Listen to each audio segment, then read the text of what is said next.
I just want a happy life. Matter of fact, last night I was praying, and I just asked God, man, whatever you want. I just want to be happy with you, you know. And Paul points to that in Philippians 4. But the point is that Jesus has these friends, and it's interesting what he does. He has these friends and their sisters. Their name is Martha and Mary. And Martha is, as we know, busy with all these things.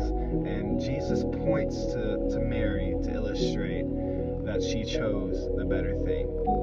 But something that stuck out to me just now was that what do we get when Mary is interviewed in this scene? What do we get when Mary is pointed to as an illustration for this scene? What does Mary respond with? What does Mary say? What is Mary doing rather than just sitting at the feet of Jesus? She's not even talking.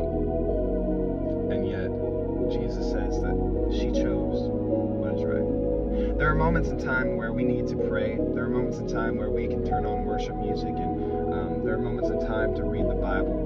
Those are all amazing things. Those are things that we're instructed to do. But there are also times where we are just to be silent. Now that's uncomfortable. That's uncomfortable for the charismatic culture that I've grown up in. That we pray until we feel a move of God. We worship until we hear something break. We do something until the prison shakes. We do something until the chains break. We do something. I know the language. I know the alliteration, and I know the words that we can use. But I also know more recently that there is power in silence when we are willing to allow God to speak over our lives. When we are willing not just to pray, but we're willing to sit with the silence, and we're willing to rest and shut the crazy loud voices that ring so ever clear in a world that is screaming for our attention. When we choose rather just to sit in silence. So my challenge for you today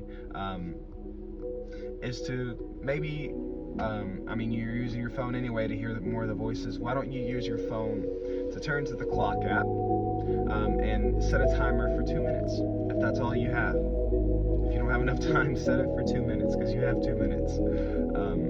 And just sit there and just meditate with God, and just be quiet and let Him reveal to you the power of the silence. Now, you're not going to get something necessarily productive according to the world all the time, and most times I don't think you will, but you will get something productive for your soul. You will get something called joy. You will get something called peace if you will allow yourself to sit in the silence. I love you guys, and I hope you